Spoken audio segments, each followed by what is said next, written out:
Dover in the morning is a study in grey. Fog, water, stone, all wearing the same uniform of English indifference. Before me sat a 1932 Delage D8, cream paint, chrome that caught what little light the dawn allowed, an engine built for speed and sin. Sir Reginald Vane was still in the driver's seat. Dead men rarely drive well. The blood had dried on the leather steering wheel. Not much, but enough. A single clean wound to the temple. Professional, efficient. The sort of death that arrives with an appointment. But it wasn't the body that held my attention. It was the vanity mirror, adjusted downward, for a woman's height, for someone who knew how to use beauty as a weapon, and tucked into the door pocket, wilted but unmistakable, a single gardenia. I knew the signature. Only one man I knew would leave such a flourish and expect it to be noticed. From the heart of London's twilight to the salt spray of the Mediterranean. Micropulse Radio.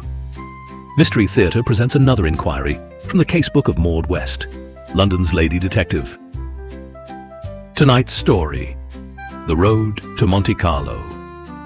A dead diplomat, a stolen motor car, and papers that could shift the balance of the sea. And somewhere ahead, a man who deals in secrets and leaves his calling cards in flowers. By the time the first uniform arrived, the fog had thickened again. Dover does that. It hides what it can and pretends the rest was never there. Lantern light moved across the Delage, across pale paint and polished chrome, and across Sir Reginald's hands resting on the wheel, as though he might still decide to continue the journey. A young constable approached with the careful politeness of someone who had been told, not surprised to find me there. Then the space around the car shifted, not with panic, but with recognition. Inspector Alistair Flynn arrived without urgency. His coat collar turned up against the wind, his expression composed. He looked into the Delage, not at the blood first, but at the arrangement. The mirror, the flower. Miss West. Inspector. You arrived quickly. The matter reached me quietly. By whom? Not the sort of man who signs his requests. Flynn straightened, his gaze steady and measuring. He looked into the car again, studying the mirror, the gardenia, without touching either. Sir Reginald Vane. Everyone in Whitehall knows his name, whether they admit it or not. This is now an official scene, Miss West. I will have to explain why you were here before my men. Then tell them the truth, Inspector. Tell them I was invited. His eyes tightened, almost imperceptibly. Someone wanted you to find him before we did. He didn't say the name. He didn't need to. The scent lingered all the same, like perfume after the wearer has gone. A diplomat lies silent in a motor car built for speed. A flower suggests intention, and Maud West finds herself standing between private invitation and public authority. But before the road can be taken, another man must enter the scene. A brother with grief in his throat and influence in his pocket. Sir Geoffrey Vane arrived as though chased by his own thoughts. His clothing was immaculate, but his hands betrayed him.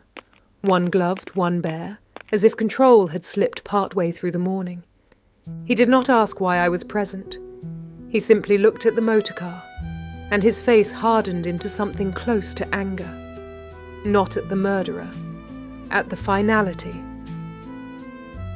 Is it confirmed? Yes, sir.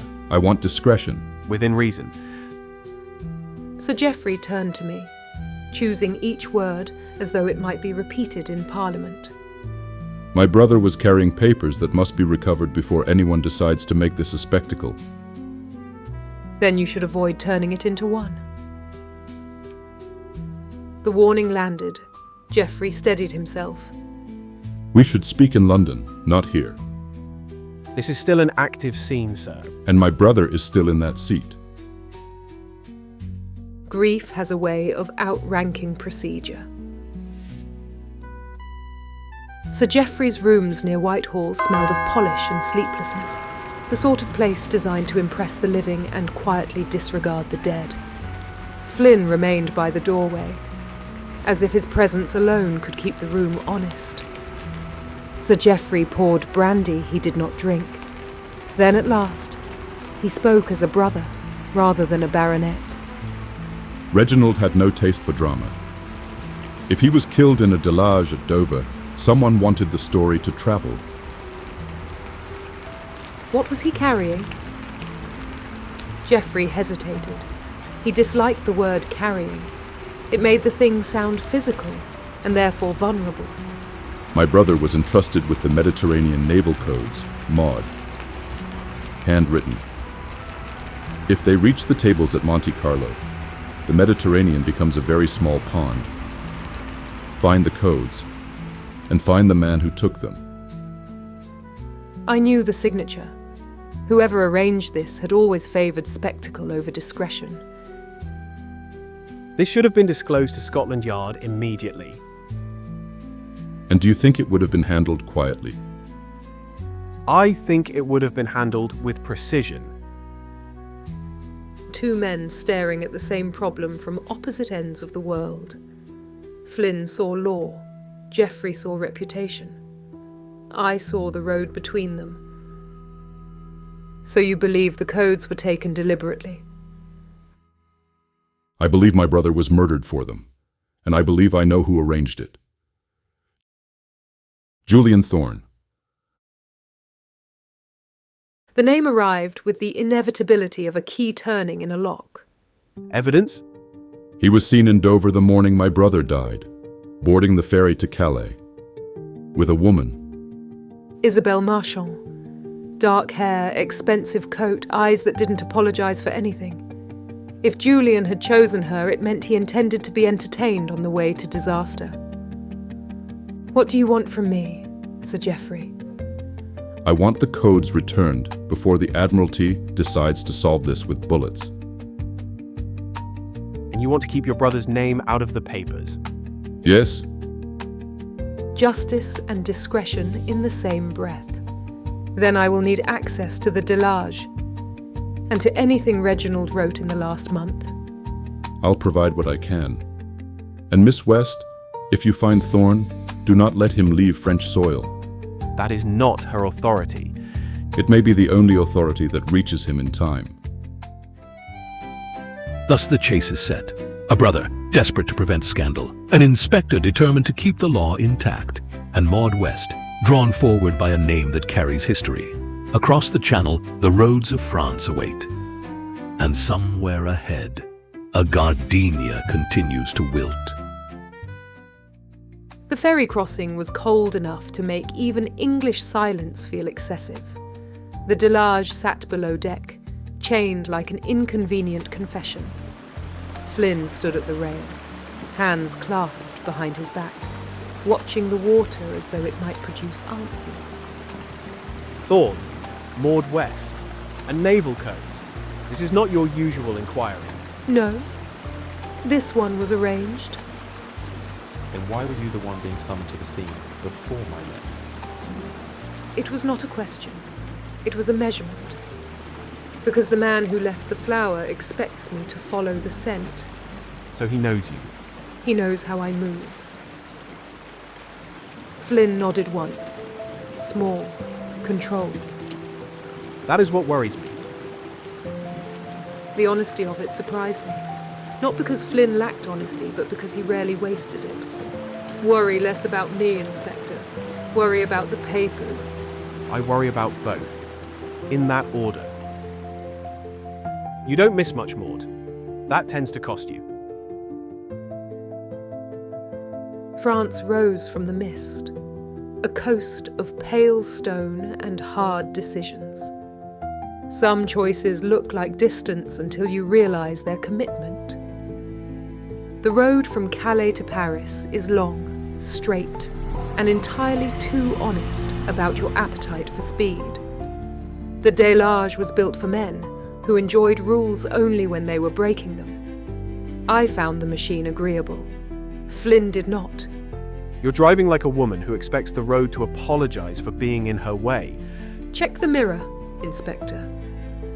A black Citroën held its distance with professional patience. They're matching us. They're using us as direction. They don't know where Julian is either. Then we're leading them to him. Exactly. I pressed the accelerator. The countryside blurred. Villages passed like brief dreams. Ahead, a wagon crossed the road.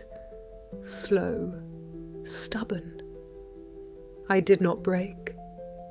Braking is admission. The Citroën tried to follow. Tried is not the same as succeeded. You could have killed us. But I didn't. You're very welcome, Inspector.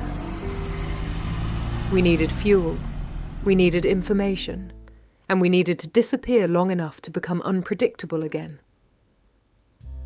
The Auberge des Roses was the sort of place described as charming by tourists and suspicious by police reports. Stone walls, shutters that refused to close completely.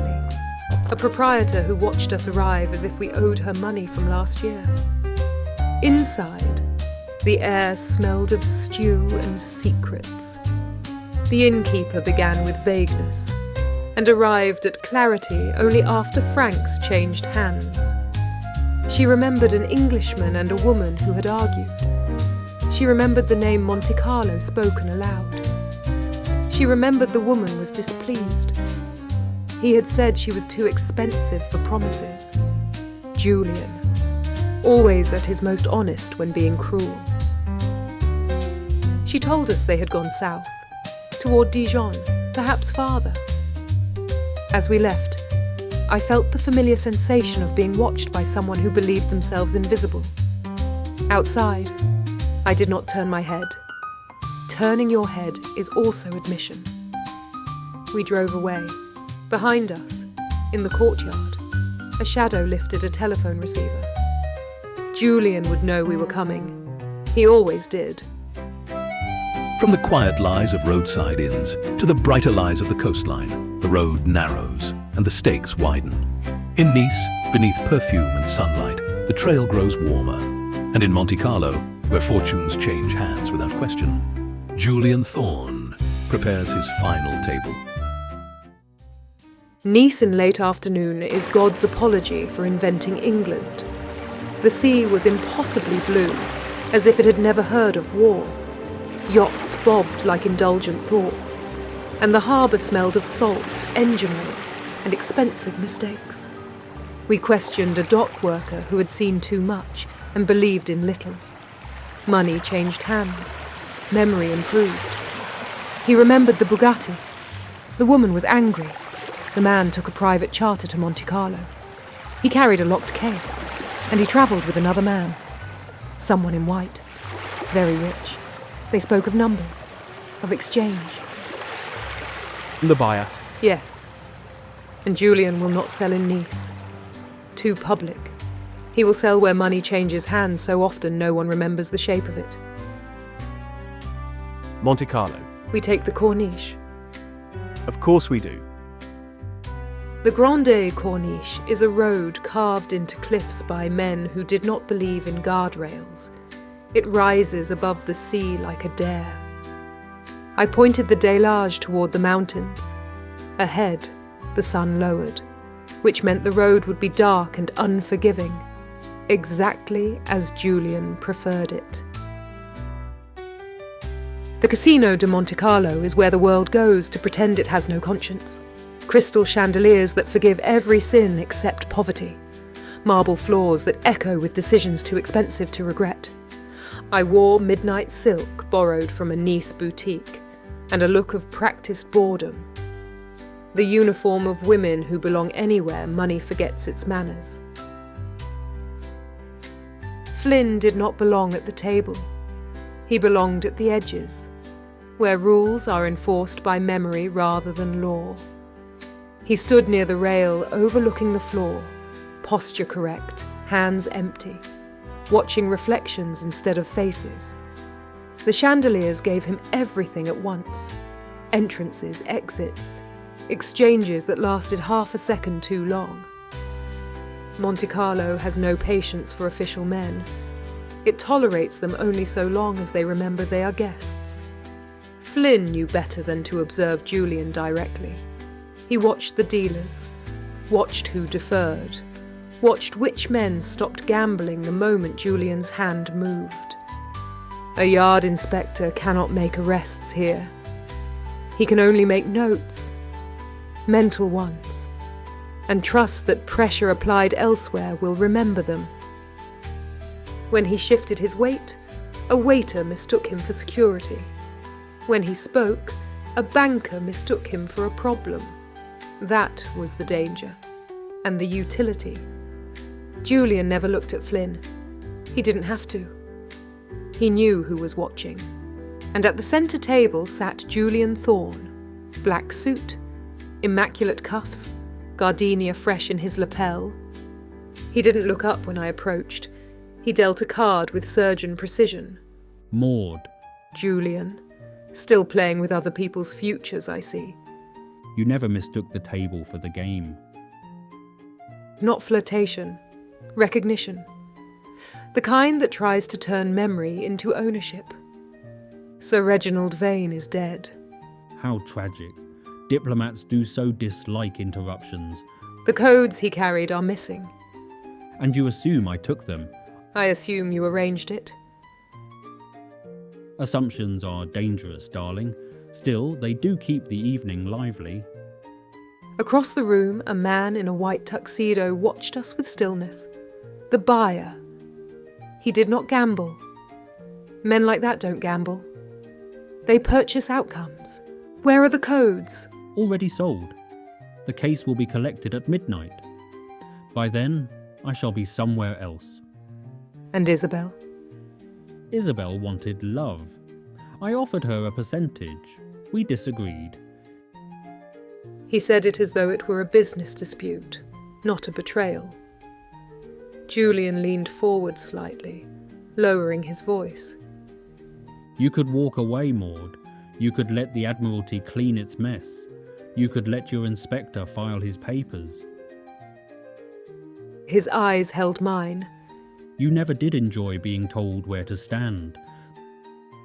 The line was soft, almost playful, but it was also a claim. Flynn's presence was a complication Julian had not requested. Flynn did not bristle. He simply existed, and in that existence, he imposed consequence. If I walk away, Julian, you win. I usually do. But if I stay, you don't. Julian smiled as if I had performed on cue. Then, stay and follow. He placed the gardenia on the table like a token, then walked away. Flynn joined me at the casino entrance, with a glance towards Thorne's exit. He's leaving. He's leading, to the buyer, and to the road. From chandeliers to cliff tops, the game reaches its final deadly turn. On the Grande Corniche, where the road defies both logic and mercy, a dispatch box waits, and a chase that will decide whether empires stand or fall. The Grande Corniche. At night is a road that tests your faith in physics. 300 metres down, the sea waited like a patient witness. Above, the moon offered little sympathy. Ahead of us, a white Rolls-Royce climbed the turns with steady confidence. Inside, the man in white, and a locked case that could make fleets blind. Behind us, another set of headlights appeared, cutting the corners with familiarity. A blue Bugatti. Julian! He's following us. He's guiding the outcome. The Rolls braked hard at the wrong moment. Too clean, too deliberate. A hairpin turn approached, tight enough to fold the world back on itself.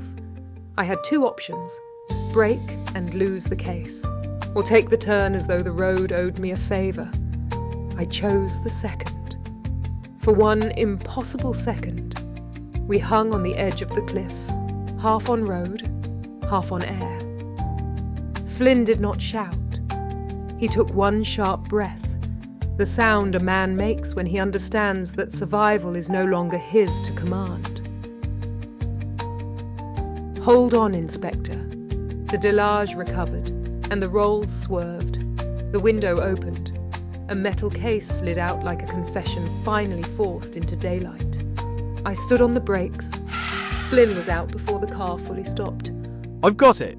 He rolled clear as the rolls accelerated away, suddenly uninterested in its prize now that it was contested. The Bugatti slowed, stopped.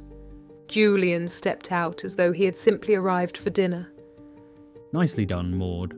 Always a pleasure watching you work. You set this up? I set conditions. You provided execution. Think of it as collaboration. Flynn stood with the case, breathing controlled, posture rigid.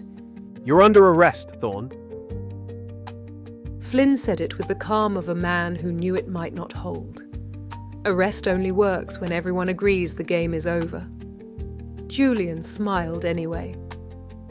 You always did believe in endings, Inspector. I find them limiting. Sirens approached, climbing the cliff road with reluctant persistence. This time, France was arriving. Julian listened, then met my eyes. Not fear, not anger. Recognition again. You chose the road this time. I chose the truth. That is what I said. Morning climbed the cliffs slowly, like it was careful not to disturb what had happened in the dark. The case was secured. The papers inside verified. The Admiralty would breathe again. Flynn stood near the edge, hands in his coat pockets, staring at the sea as though it might reveal what men refused to admit. Sir Geoffrey will be satisfied. Satisfied is not the same as healed. Flynn nodded once, because that was true, and Flynn respected truth even when it was unhelpful. And you? Are you satisfied? The question was simple, which made it dangerous. I am finished. Flynn's eyes shifted to the road behind us, where the sirens had disappeared again, taking Julian with them. You understand you will not be mentioned. I understand that is your gift. He looked at me then, really looked, not at my work, at the space around it. Be careful who invites you to drive again. There was no jealousy in it, only the knowledge that invitations are rarely innocent. I always am, Inspector. Flynn turned back toward the road to England, toward procedure, toward the part of the world that insists everything can be filed. I stayed a moment longer, listening to the sea. Then I returned to the delage. The road at last was silent. The delage carried us north without ceremony. No sirens, no urgency. Just distance being reduced 1 mile at a time. Flynn sat beside me, coat unbuttoned now. The stiffness of authority eased but not removed. He watched the road the way some men watch ledgers, expecting it to reveal discrepancies. You didn't hesitate. I had already decided. Before Monte Carlo. Before Dover. The engine settled into a quieter rhythm as though it approved. You always do that. Decide early. It saves people later. It keeps the questions manageable. Flynn glanced at me then. Not fully. Not long enough to be mistaken for distraction. It also leaves you carrying the weight yourself. Only between stops. The road curved gently. I adjusted without thinking. Flynn noticed. You listen to the machine. I listened to what answers. Flynn nodded slightly. That explains more than your files ever did. They were never meant to be. We drove in silence for a moment. Not absence, but agreement. I can't say this officially. Then don't say it officially. He exhaled once, softer now. You handled it well. Better than most would have. Better than I might have. That's because you would have tried to end it. And you chose to finish it. Another stretch of road passed. Julian will remember this. He always does. And you? I remember the road. Flynn leaned back slightly, eyes forward again. You make my work harder. You also make it worth defending. That may be the kindest thing you've said to me. A corner passed, the engine held. Be careful, Maud. Not because you're reckless, because people notice when you're right. I always am, Inspector. I thought we were on first names. Only when it's safe to be. We did not speak again after that. Some conversations conclude exactly where they should, in motion, with no witnesses, and no need for repetition. Back in my rooms, the fire was still awake. A small, faithful thing that asked nothing of me except attention. I poured tea I did not intend to drink and set the cup beside my chair anyway. Some habits survive every journey. The road to Monte Carlo had been fast. Too fast for second thoughts. But the truth, once delivered, has a way of slowing everything else down. Julian would call it loss of momentum. Flynn would call it resolution. I found it somewhere between the two. I opened my private casebook and wrote the final line carefully, as though the words might argue if rushed. Codes recovered. Diplomacy preserved. Sir Reginald Vane laid to rest with as much dignity as England could manage. And one man reminded that speed is not the same thing as escape. Julian mistook motion for freedom. Flynn understood restraint as a form of care. One believed the world was something to be outrun. The other knew it was something you stood your ground against. I had driven with both kinds of men before. I knew which one survived the long road. Outside, London moved on without consulting me. Taxis, footsteps, the low murmur of lives untouched by cliffs, codes, or gardenias pressed into leather. It is remarkable how fast the truth travels when you are the one driving it. That was as it should be. I stirred the fire once and let the room settle around me. Until the next inquiry, I remain Maud West, private inquirer, amateur philosopher, and reluctant optimist. You have been listening to The Road to Monte Carlo, another inquiry from the casebook of Maud West, London's lady detective. Tonight, a motor car carried more than speed. It carried truth across borders and returned with consequences intact. But even as one road ends, another waits quietly, behind a respectable door, beneath a polite invitation, or inside a letter never meant to be read. Join us next time when another investigation finds Maud West.